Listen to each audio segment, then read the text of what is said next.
ॐ अज्ञानतिमिरान्धस्य ज्ञानाञ्जनशलाकया चक्षुरुन्मीलितं येन तस्मै श्रीगुरवे नमः। वन्देऽहं श्रीगुरो श्रीयुत्पदकमलं श्रीगुरून् वैष्णवांश्च श्रीरूपं साग्रजातं सहगण रघुनाथान्वितं तं सजीवं साद्वैतं सावधूतं परिजन सहितं कृष्ण चैतन्य देवं श्रीराधा कृष्ण पादान् सहगण ललिता श्री विशाखान्वितांश तमादिदेवं करुणानिधानं तमालवर्णं सुहितावतारम् अपार संसार समुद्र से तुम भजामहे भागवत स्वरूपम। हे देव हे दैत्य हे भुवनैक बंधो, हे कृष्ण हे चपल हे करुणैक सिंधो, हे नाथ हे रमण हे नयनाभिराम। हा हा कदानुभवितासि पदं दृशोर्मे, श्री कृष्ण चैतन्य प्रभो नित्यानंद, श्री अद्वैत गदाधर शिवसदी गौर भक्त वृंद। हरे कृष्ण कृष्ण कृष्ण हरे हरे, हरे राम राम राम हरे हरे। हरे कृष्णा। सर्वप्रथम मैं अपने गुरुपाद पद्म ओम विष्णुपाद अष्टोत्तरशत श्री श्रीमद् भक्तिवेदांत माधव गोस्वामी महाराज के चरण कमलों में अनंत कोटि दंडवत प्रणाम ज्ञापन करता हूं। हम लोग श्रीमद् भागवत पुराण में छठे स्कंध का श्रवण कर रहे हैं। उसमें 16वां अध्याय हमारा चल रहा है, जिसमें चित्रकेतु महाराज, जिनका एक पुत्र हुआ था और उसकी मृत्यु हो गई, तो शोक से अभिभूत हो गए। और तब वहां पर अंगिरा ऋषि और नारद जी ने आकर उनको समझाया। समझ गए राजन।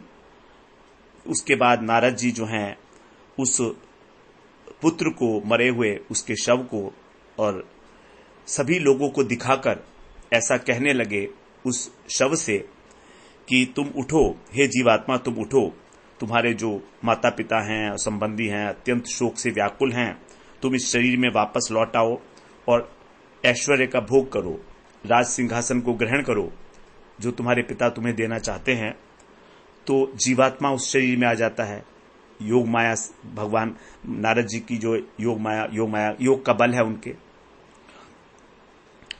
तो जीवात्मा बड़ी सुंदर सुंदर बातें बताता है कि मैं तो जो है अनेक अनेक योनियों में भ्रमण करता रहता हूं, मुझे मालूम नहीं ये मेरे कौन से जन्म के माता पिता हैं।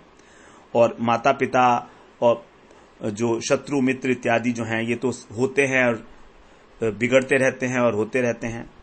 जिस प्रकार की वस्तु एक व्यापारी से दूसरे व्यापारी के हाथ में चली जाती है, उसी प्रकार से जीवात्मा भी जो है एक योनि से दूसरी योनि में अपने कर्म के अनुसार भ्रमण करता रहता है। जब तक संबंध है तब तक ममता रहती है, उसके बाद ना तो संबंध रहा ना ममता रही। और जबकि जीवात्मा जो है वो तो नित्य है, शाश्वत है, अनंत सनातन है, सूक्ष्म है, उसका जन्म मृत्यु तो है ही भी नहीं किसी प्रकार से, वो तो साक्षी मात्र है। तो इस प्रकार से वो किसी प्रकार के कर्म फल को भी ग्रहण नहीं करता है। तो 11वें श्लोक तक हम लोग जीवात्मा के द्वारा दिया गया जो आत्मा के संबंधित उपदेश है, जो भगवान ने गीता में भी दिया है 2 अध्याय में, तो उस प्रकार का जो उपदेश था जीवात्मा ने दिया कि वो तो किसी को बिलोंग करती ही नहीं है वास्तव में। तब सुखदेव जी कह रहे हैं अब 12वें श्लोक से, श्री शुक उवाच इत्युदीर्य गतो जीवो ज्ञातयस्तस्य ते तदा विस्मिता मुमुचु शोकम छित्त्वात्मस्नेह श्रृंखलाम। सुखदेव जी महाराज कहते हैं इति माने इस प्रकार, उदीर्य माने कहकर, जीवः गतः जीवात्मा जो है चला गया, तदा तब, तस्य माने उसके, ते ज्ञातय, वे जो जाति वाले थे उसके सगे संबंधी, वे विस्मिता, चकित रह गए। आत्म स्नेह श्रृंखलाम, उनकी जो हृदय के अंदर स्नेह का बंधन था, श्रृंखला थी, वो चित्वा, उन्होंने उसको काट दिया। और शोकम मुचू, अपने शोक को भी त्याग दिया। तो उनका स्नेह बंधन कट गया, मरने से जो उसके शोक हुआ था वो भी सारा उनका नष्ट हो गया, क्योंकि स्नेह के कारण ही तो शोक हो रहा है ना। शोक का और कोई कारण नहीं है, शोक का कारण है हमारा स्नेह बंधन जो हमने स्वयं स्वीकार किया है। तो जीवात्मा ने जब ये कहा कि मैं तो किसी का संबंधी हूं ही नहीं, तो फिर उससे क्या है का स्नेह? जो अपने हमारे को अपना मानता नहीं, उससे हम क्यों प्रेम करेंगे? निर्हृत्य ज्ञातयो ज्ञातिर्देहं कृत्वोचिता क्रिया त्यत्युर्दुस्तज्यम स्नेहम शोक मोह भयार्तिदम। फिर जो उनके ज्ञाते थे अर्थात सगे संबंधी थे, उन्होंने ज्ञाते देहम, अपनी जाति के उस बालक के शरीर को निर्हृत्य ले जाकर उचिता क्रिया, उचित रूप से उसका अंतिम संस्कार किया। सगी संबंधी ने तत्काल उचित जो संस्कार है वो सभी, और कृत्वा माने करके, शोक मोह और भय और दुख, आर्तिदम माने दुख, शोक मोह भय और दुख को देने वाले दुस्त्यजम स्नेहम तत्यजू, उस दुस्त्यज स्नेह को त्याग दिया। तो देखिए, स्नेह के लिए कहा गया है वो दुस्तज्य है। हम लोग अपना स्नेह को नहीं त्याग पाते अपने संबंधियों के साथ, बड़ा मुश्किल है, ये बहुत मुश्किल कार्य है, दुस्त्यज्य है, त्याग पाना लगभग असंभव है। इतनी तत्व ज्ञान की बातें जब साक्षात जीवात्मा के मुख से सुनी, तब उनका जो शोक मोह भय सब खत्म हो गया। हम लोग भी यहां पर सुने हैं, पढ़े हैं, लेकिन हमारा तो कुछ फर्क पड़ने वाला है नहीं। बड़ी सरलता से उन्होंने इसका परित्याग कर दिया। आर्तिदम, आरती माने दुख, जो दुख हो रहा था इतना, जैसे पता नहीं क्या हो गया हो। 14वें श्लोक में बोलते हैं, बालग्न्यो व्रीडितास्तत्र बालहत्या हतप्रभा बालहत्यावृतं चेरुर्ब्राह्मणैर्यन्निरूपितं यमुनायां महाराज स्मरयन्त्यो द्विजभाषितम्। दूसरी ओर, हे महाराज, सुखदेव जी कह रहे हैं परीक्षित जी से, हे महाराज कि तत्र माने वहां पर जो द्विजभाषितम, ब्राह्मण जो थे उनके द्वारा उनकी बात का, भाषितम माने बात का, स्मरण करके उनकी बात का, तत्र माने वहां पर यमुना के किनारे व्रीडिता माने लज्जित होकर, और बाल हत्या हत प्रभा, जिनकी बालक की हत्या करने से कांति लुप्त हो गई थी, ऐसी वो महिषियां, जो राजा की अन्य रानियां थी जिन्होंने उसको विष देकर मारा था। तो जिन रानियों ने विष देकर मारा था और वो सब प्रकार से श्रीहीन, कांतिहीन हो गई थी, लज्जा के मारे उनके आंख तक नहीं उठ पा रही थी, उनको याद आया कि अंगिरा ऋषि ने क्या कहा था। तो अंगिरा ऋषि ने जो है उनके उपदेश को याद किया उन्होंने, और फिर क्या किया उन्होंने कि ब्राह्मणे यत निरूपितम, ब्राह्मणों के द्वारा जो निरूपित है, जो बतलाया गया है, ऐसा बाल हत्या का जो व्रतम चेरू प्रायश्चित है वो उन्होंने किया यमुना जी के तट पर। तो ब्राह्मणों ने उन्हें बताया कि किस प्रकार का तुमको प्रायश्चित करना चाहिए। तो अंगिरा ऋषि का उपदेश कौन सा वाला याद आया? अंगिरा ऋषि ने उनसे कहा था कि तुमको पुत्र के लिए कामना नहीं करनी चाहिए। अंगिरा ऋषि ने पहले ही कहा था जब आए थे वो। अंगिरा ऋषि का ऐसा मानना था कि क्या क्यों कर रहे हो तुम पुत्र की कामना, लेकिन फिर भी क्योंकि बहुत ज्यादा उत्कट इच्छा थी राजा की, चित्रकेतु महाराज की, इसलिए उनको पुत्र दे दिया गया था। तो उनको याद आ गया वो स्मरण उनका अंगिरा ऋषि का। फिर ब्राह्मणों ने उन्हें जिस प्रकार से कहा, उन्होंने यमुना जी में जाकर स्नान किया और अपने पाप कर्मों के लिए प्रायश्चित किया। तो ये जो बाल हत्या है, इससे बताया गया हत प्रभा, जो स्त्री है उसकी सारी कांति ही नष्ट हो जाती है, श्रीहीन हो जाती है। वो धीरे धीरे उसके शरीर की जो शोभा है, जो कांति है, वो हत प्रभा। और ऐसी दशा में उसको बड़ा लज्जा का भी अनुभव हो रहा है, लज्जा भी आ रही है उनको कि देखो हम लोगों ने ईर्ष्या के वश एक छोटे से बालक को मार दिया। अब 15वें श्लोक में कहते हैं, सइत्थम प्रतिबुद्धात्मा चित्रकेतुर्द्विजोक्ति भी ग्रहांधकूप निष्क्रांतम सरह पंकादिव द्विज द्विप। 100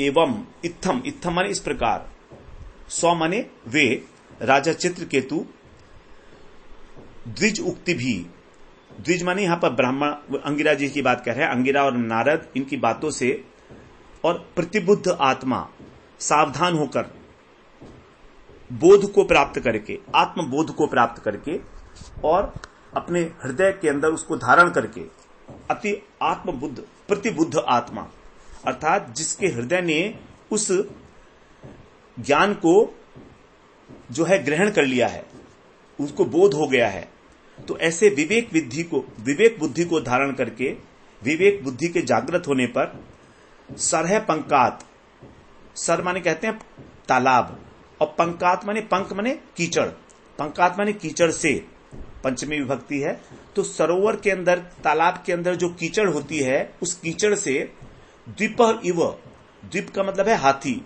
तो जिस प्रकार से एक सरोवर से एक हाथी निकलता है उसके समान, सरोवर में कीचड़ है तो उसके समान वो ग्रह अंधकूपात, गृहस्थ रूपी जो अंधेरा कुआं था, अंधकूप था, उससे निष्क्रांत निकल आए। तो हम इस गृहस्थ के अंदर जो हमारा अंधकूप है, जिसके अंदर हम पड़े हुए हैं, इससे हम तभी निकल सकते हैं जब हमारी विवेक बुद्धि जागृत हो जाए। और विवेक बुद्धि जागृत होती है गुरु वैष्णव के वचनों से, वही हमारी इस संसार आसक्ति को काटते हैं। संत एवास्य छिंदंती मनोव्यासंगम उक्ति भी, संत एव अस्य, इस संत एवास्य छिंदंती, इस आसक्ति को, मनोव्यासंगम, मन की जो हमारी अच्छी प्रकार से डूबा हुआ है संसार के अंदर, गृहस्थ के अंदर, पत्नी पुत्र परिवार पति माता पिता, इन सब के अंदर जो डूबा हुआ है अंधकूप, अंधा कुआं। देखिए गृहस्थ को बताया गया है ये अंधा कुआं है। अंधा कुआं कैसा होता है? जिसमें बिल्कुल अंधेरा होता है। उस कुएं के ऊपर क्या होता है कि कुछ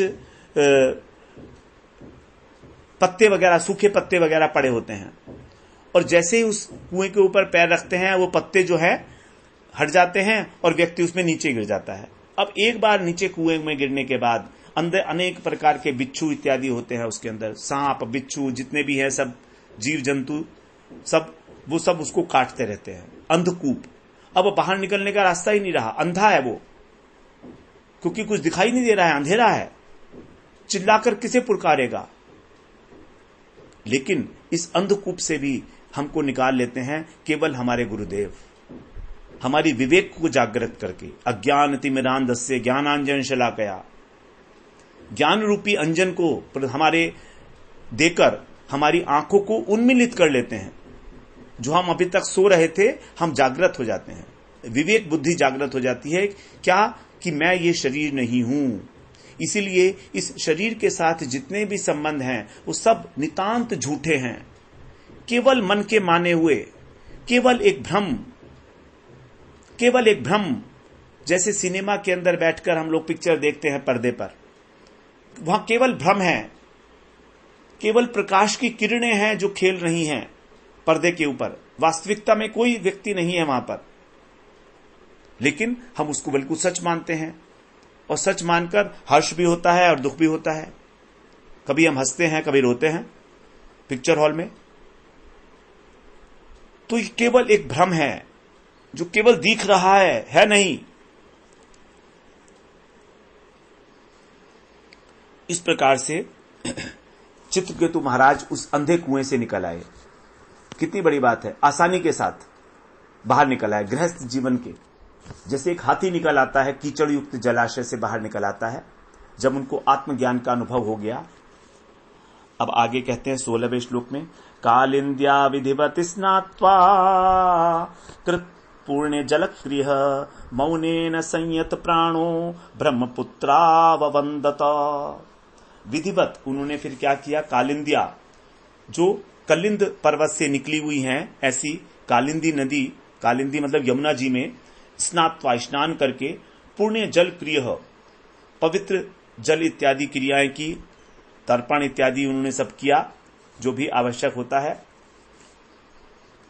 और फिर कृत माने संपन्न करके मौने ने, मौन के द्वारा संयत प्राण है, अपने प्राणों को उन्होंने नियंत्रित किया, प्राणों को अपने उन्होंने जो है वश में किया। उसके बाद ब्रह्मपुत्रा जो ब्रह्मा जी के पुत्र थे, कौन, अंगिरा और नारद जी, उनको अवंदत, उनको प्रणाम किया, उनके चरणों की वंदना की, क्योंकि उन्होंने उनके जो है बुद्धि को जागृत कर दिया था।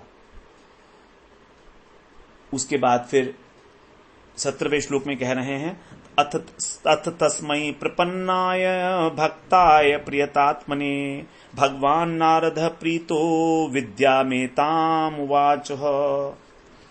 अथ माने तब, तस्मै माने उस, प्रियतात्मा, प्रियतात्मा का मतलब होता है शुद्ध हृदय, जिसको वश में कर लिया गया है, ऐसा आत्मसंयमी हृदय।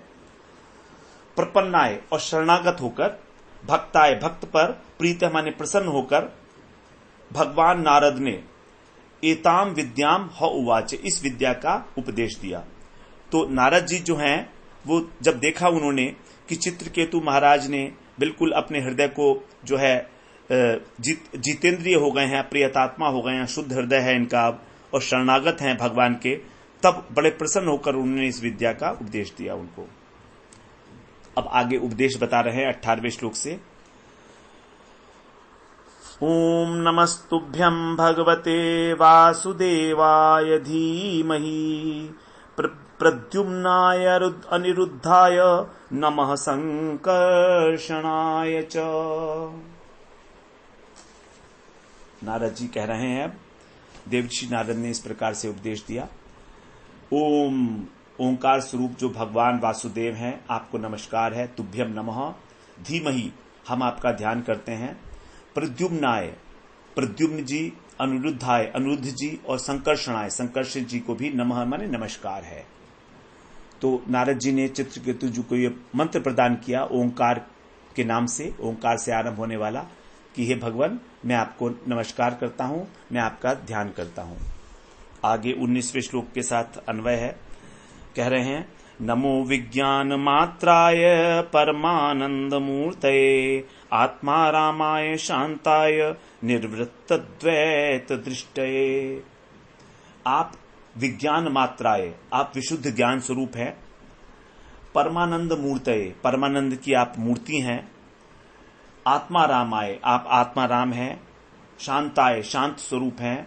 द्वैत दृष्टये निवृत्त, आप द्वैत दृष्टि से परे हैं। निवृत्त, निवृत्त माने दूर, जिन्होंने द्वैत दृष्टि को त्याग दिया है, ऐसे उस द्वैत दृष्टि से परे हैं, आपको नमस्कार है। आपके अंदर किसी प्रकार की कोई द्वैत दृष्टि नहीं है। 20वें श्लोक में बोलते हैं, आत्मानंदानुभूत्यैव न्यस्त शक्त्य ऊर्मये ऊर्मये नमः ऋषिकेशाय महते नमस्ते विश्वमूर्तये। आप क्या हैं? आत्मानंद, आत्मानंद की अनुभूति से, अनुभूति एवं अपने आत्मानंद, आपका जो स्वरूप भूत आनंद है, स्वरूपानुबंधी आनंद, उसकी अनुभूति से शक्ति ऊर्मय, जो शक्ति हैं उनकी लहरों को, माया की जो शक्ति है, माया, उसकी लहरों को, अर्थात उसके जो प्रभाव है, उसके प्रभाव को न्यस्त, न्यस्त माने त्यागते हुए, नमः माने आपको नमस्कार है। अर्थात माया आपको किसी भी प्रकार स्पर्श नहीं कर सकती है। माया की जो लहरियां हैं, वो भौतिक लहरें जो हैं माया की, प्रपंच की, सत्व रज और तम, ये आपसे, इन लहरों से आप अत्यंत परे हैं। न्यस्त कर दिया है आपने इनको। आपको नमस्कार है। ऋषिकेशाय, अर्थात आप इंद्रियों के स्वामी हैं, परम नियामक हैं इनके, और ऋषि कहते हैं इंद्रियों को, और ऋषिकेश माने इंद्रियों के जो स्वामी हैं। महते विश्व मूर्तये, और महान विश्व की मूर्ति हैं आप। आपका जो विस्तार है इस जगत में अंदर अत्यंत महान है। ते नमः, आपको नमस्कार है। ये जो सारा विश्व है वो आपका ही विस्तार है, अनंत है। आप परम है, आप महान है, मैं आपको नमस्कार करता हूं। तो यहां पर भगवान का जो स्वरूप है वो बताया गया है। भगवान जो है सदा आनंदमय है, भौतिक संसार के जो 3 ताप हैं उनसे बिल्कुल अलग हैं, जबकि जो जीव है वो संसार के जो त्रिताप हैं, आध्यात्मिक, आदि दैविक, आदि भौतिक, उनसे संतप्त रहता है। अनेक प्रकार की मानसिक व्याधियां, शारीरिक व्याधियां हमको सताती रहती हैं। तो भगवान के लिए कहा गया है अद्वैतम अच्युतम अनादि अनंत रूपम। भगवान के अनेक अनेक विस्तार हैं, वो अच्युत हैं, अद्वैत हैं, अनादि हैं, अनंत रूपम। अनेक प्रकार के भगवान के विस्तार हैं।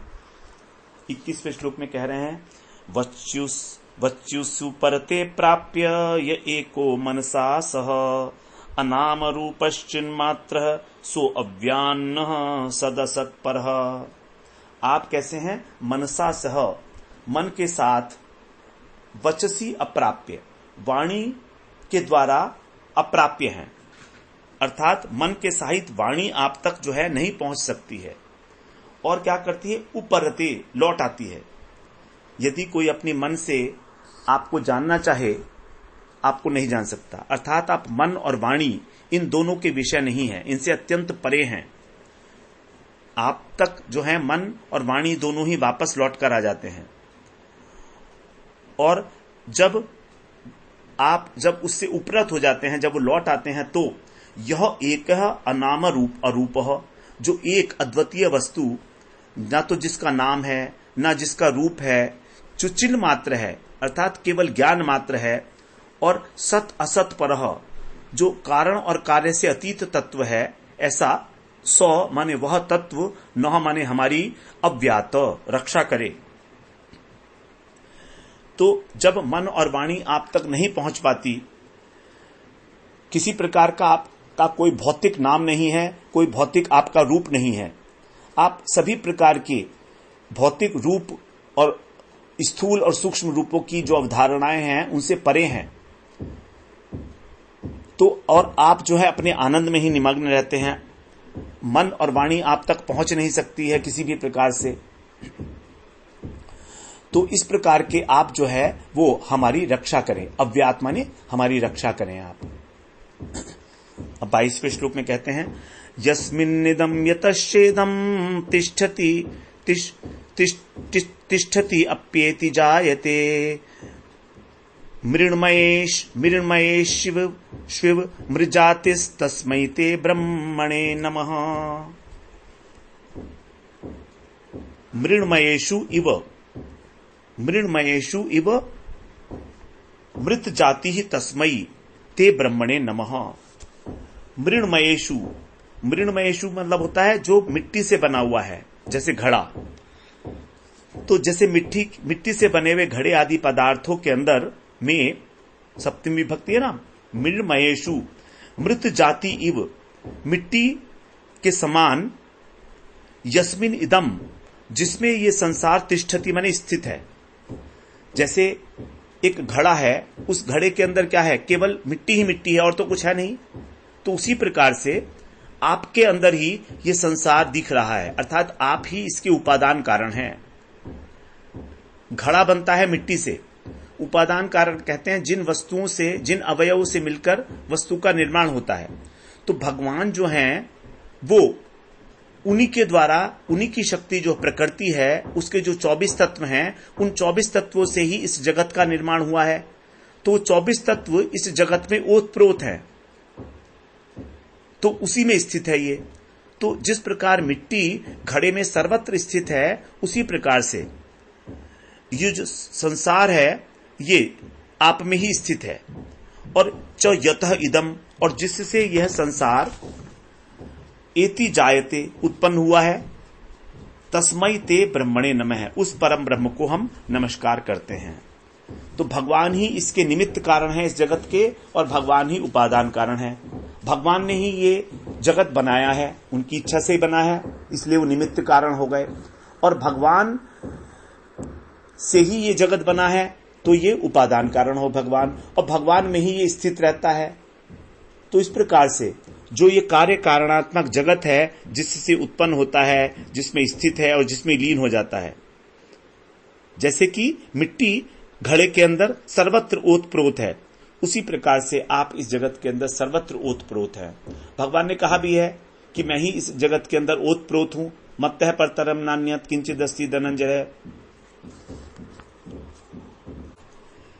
मयि सर्वमिदं प्रोतम सूत्रे मणिगणा इव, कि मुझसे अतिरिक्त कोई वस्तु है ही नहीं, और इस संपूर्ण जगत के अंदर मैं ही जो है सूत्र के मणियों की भांति गुथा हुआ हूं। तो भगवान ही जो है वो इस जगत के अंदर व्याप्त हैं। अब 23वें श्लोक में कहते हैं, यन्न स्पृशन्ति न विदुर्मनो बुद्धि इंद्रियासवः अंतर्बहिष्य विततं व्योमवत् तन्नतोस्मि अहम्। यहां पर कह रहे हैं कि मनः बुद्धि इंद्रिय असवः, हमारे जो मन है, बुद्धि है, इंद्रियां हैं, असव माने प्राण, असु बोलते हैं प्राण को, ये यन न स्पृशन्ति, जिनको छू भी नहीं सकते, अर्थात हमारे मन, बुद्धि, इंद्रियों, प्राणों की पहुंच आप तक नहीं है। न विदुः, न ही आपके स्वरूप को जानते हैं। व्योमवत्, ऐसे आप आकाश की भांति अंतः बहि, भीतर और बाहर, विततम, व्याप्त हैं। तत् अहम नतः अस्मि, उन आपको मैं नमस्कार करता हूं। तो यद्यपि आप आकाश के समान बाहर भीतर एक रस व्याप्त हैं, फिर भी आपको मन, बुद्धि, हमारी ज्ञानेंद्रियां और हमारे प्राण, कर्मेंद्रियां कुछ भी स्पर्श नहीं कर सकती। कोई भी इंद्रिय हमारी आपको स्पर्श मात्र तक नहीं कर सकती, न ही आपको जानती है। अब आगे 24वें श्लोक में बोलते हैं, देहेन्द्रिय प्राण मनोधियोमी यदंश वेद्धा प्रचरन्ति कर्मसु नैवान्यदा लोहमिवा प्रतप्तं स्थानेषु तद्दृष्टपदेशमेति। अमी का मतलब होता है ये जो हमारा देह है, इंद्रियां हैं, प्राण है, मन है और बुद्धि है, धी माने बुद्धि, धियो, ये यत अंश विद्धा, जिसके अंश से विद्धा युक्त होकर, आपके अंश से विद्धा माने विद्ध होकर, युक्त होकर, तो कर्मसु, कर्मों के अंदर प्रचरंती, लगे रहते हैं। हमारा शरीर, मन, बुद्धि, ये सब के सब कार्य कर रहे हैं, कुछ ना कुछ चेष्टाएं कर रहे हैं। तो ये कैसे कर रहे हैं? जिनके अंश से युक्त होकर, आपका जो चैतन्य अंश है, आप तो चेतन तत्व हैं, तो आपका जो चैतन्य अंश है उससे युक्त होकर ये सब अपना अपना काम करते रहते हैं। और स्थानेषु, और हमारी जो अवस्थाएं हैं अलग अलग, सुषुप्ति, जागृत अवस्था, इन अवस्थाओं में तत् दृष्टा, वही जो दृष्टा है उसको नहीं, अन्यदा माने अन्यथा। अन्यथा का मतलब यदि आपकी इस चैतन्य शक्ति से युक्त ना हो तो फिर क्या होगा? सुषुप्ति काल के अंदर न एवं कार्यशील नहीं रहते। तो ये हमारे जो शरीर, इंद्रिय, मन, प्राण इत्यादि हैं, दो अवस्थाओं के अंदर अपने कार्य करते रहते हैं, एक जागृत अवस्था और एक चैतन्य अवस्था।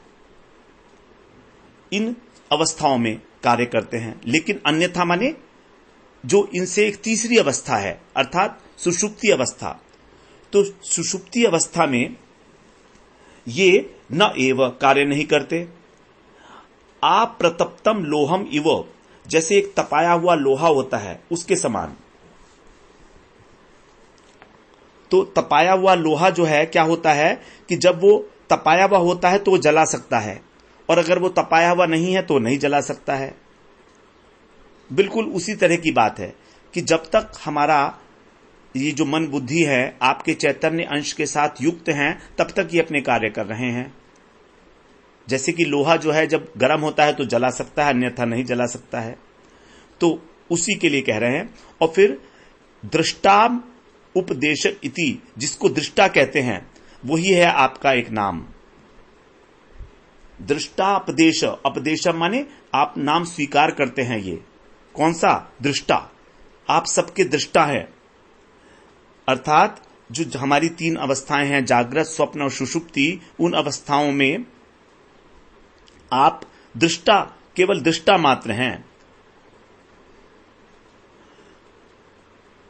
तो इस प्रकार से हमारा कोई अलग से अस्तित्व नहीं है। ये केवल आपके कारण ही जितनी भी कार्यकलाप दिखाई दिए जा रहे हैं, सब जगह हो रहे हैं, वो केवल आपके ही चैतन्य अंश से युक्त होकर किए जा रहे हैं।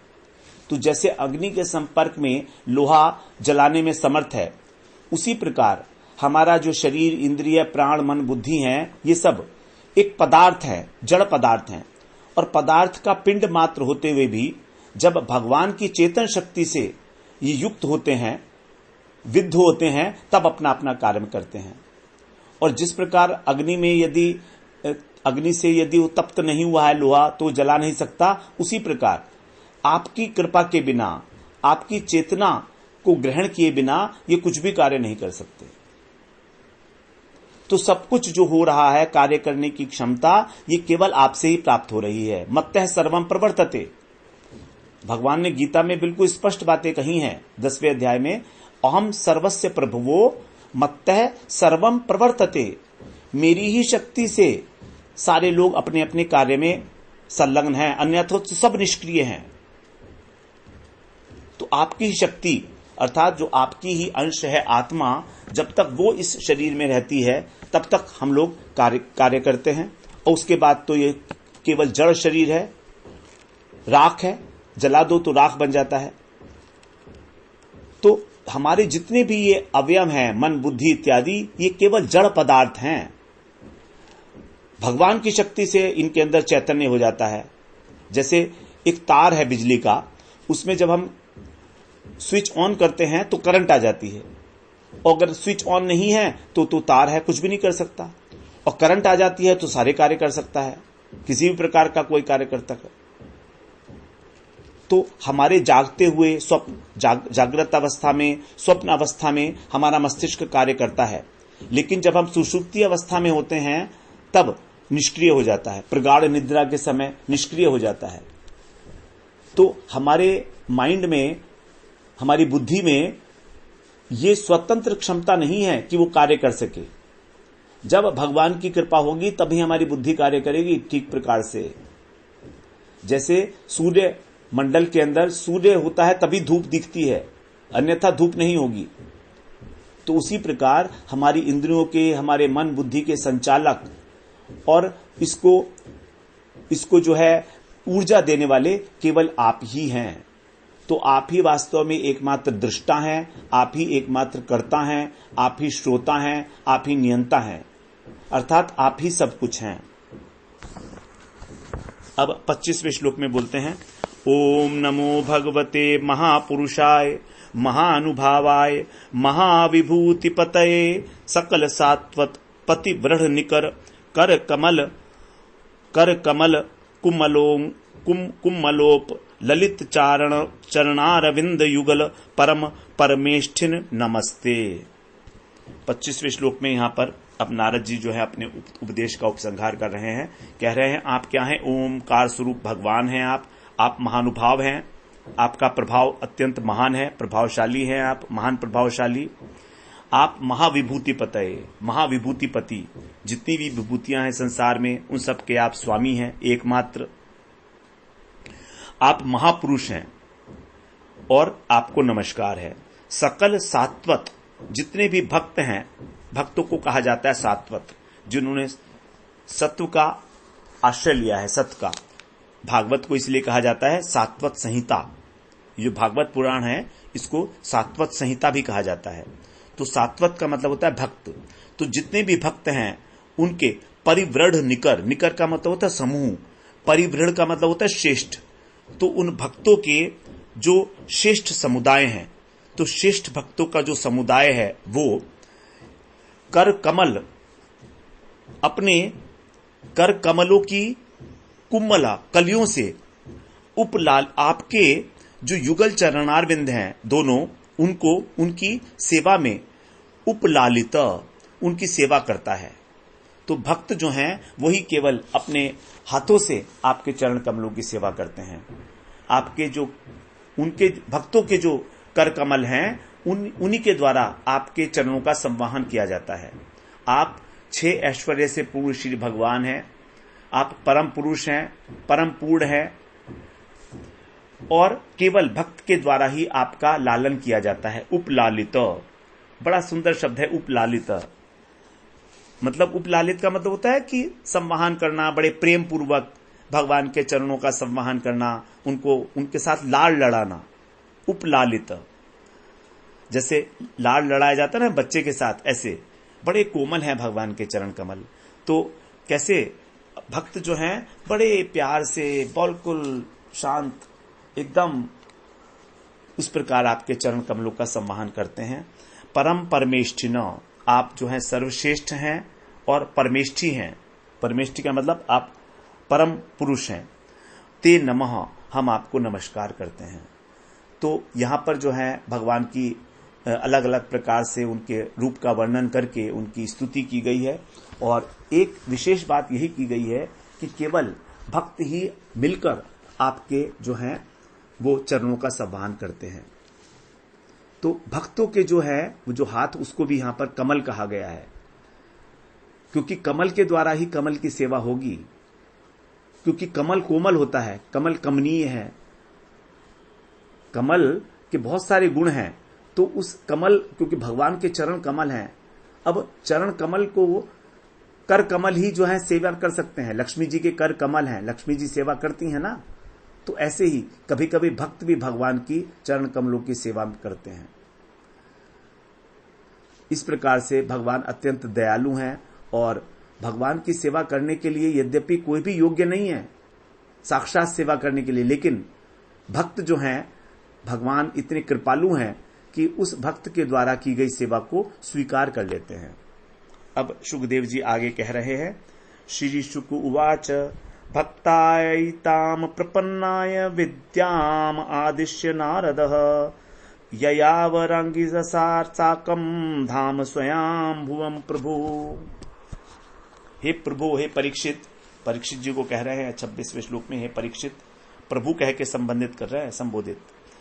प्रपन्नाय, जो शरणागत हैं, ऐसे भक्ताय, भक्त चित्रकेतु का एताम विद्याम आदिश्य, इस विद्या का उपदेश करके नारदः, देवर्षि नारद, अंगिरसा साकम, महर्षि अंगिरा के साथ, स्वयंभुवम धाम, अपने धाम को, ब्रह्मलोक को, यह माने चले गए। तो ब्रह्मा जी ब्रह्मलोक में रहते हैं, तो उनके साथ ही उनके जो पुत्र हैं अंगिरा, नारद इत्यादि, वो भी सब ब्रह्मलोक में रहते हैं। 27वें श्लोक में, चित्रकेतस्तु विद्याम ताम यथा नारद भाषिताम धारयामास तप्ताहम अभक्षः सुसमाहितः। यथा नारद भाषिताम, जैसा नारद जी ने बताया था, ताम विद्याम, उस विद्या को चित्रकेतु जी ने सप्ताहम, 1 सप्ताह तक, अब भक्षः, केवल जल पीकर, अब माने जल, केवल जल पीकर, सुसमाहित, अत्यंत एकाग्र चित्त से, धारया मास, धारण किया, अनुष्ठान किया। क्योंकि उन्होंने कहा था कि आपको 7 दिन के अंदर जो है वो दर्शन हो जाएंगे शंकरश्वर भगवान के। तो 7 दिन तक उन्होंने जो है लगातार जप किया उस विद्या का धारण करके। अब देखिए यहां पर चित्र अंगिरा ऋषि जब पहले आए थे तो अकेले आए थे, नारद जी को नहीं लाए थे, लेकिन मृत्यु के पश्चात जब आए तो नारद जी को ले आए। कारण ये था कि वो चाहते थे कि चित्रकेतु महाराज जो हैं वो भक्त हैं, तो भक्ति का उपदेश जो है वो नारद जी ही देंगे, क्योंकि भक्ति के आचार्य हैं नारद जी। और शुरू में उनके अंदर वैराग्य वृत्ति नहीं थी। अब जब पुत्र के शोक से संतप्त हो गए तो उनके अंदर स्वाभाविक रूप से वैराग्य जागृत हो गया। तो भक्ति का जो उपदेश है वस्तुतः वही ग्रहण करता है जिसके मन में संसार से थोड़ा सा वैराग्य जागृत हो चुका है, थोड़ी सी जीवन इस संसार की असारता के विषय में उसको ज्ञान हो चुका है, तभी जब किसी व्यक्ति को किसी जीवन में किसी क्षण में संसार से की जो है नश्वरता का अनुभव हो जाए, तो भक्ति योग का उपदेश देने से तुरंत उसकी प्रोग्रेस होने लगती है भक्ति के अंदर। अन्यथा बहुत समय लगता है, समझ में नहीं आता है भक्ति की बातें, तो समझ में ही तभी आता है। भगवान ने गीता में कहा है, भोग ऐश्वर्य प्रसक्ता नाम तया प्रत चेतसाम व्यवसायत्मिका बुद्धि समाधौ ने विधीयते। वो इतने आसक्त हैं विषय भोगों में कि उनका मन केंद्रित ही नहीं हो पाता, व्यवसायत्मक बुद्धि ही नहीं हो पाती, निश्चयात्मक बुद्धि जिसकी आवश्यकता है भक्ति योग में। समाधौ न विधीयते, अलग अलग प्रकार की बातें करेंगे वो लोग। तो इस प्रकार से जब वैराग्य का क्षण हो जीवन में, तब उस समय हमें किसी वैष्णव के मुख से, गुरु के मुख से भक्ति का उपदेश ग्रहण करना चाहिए, और उस समय हमारी समझ में पक्की रूप से आएगा ही आएगा। सार्वभौम भट्टाचार्य ने भी ये कहा था कि वैराग्य विद्या निज भक्ति योग, जो वैराग्य विद्या है और भक्ति योग है, ये दोनों साथ साथ चलते हैं। एक को समझने है तो दूसरे को समझना अनिवार्य है। तो इस प्रकार से भक्ति में उन्नति का लक्षण ही यही है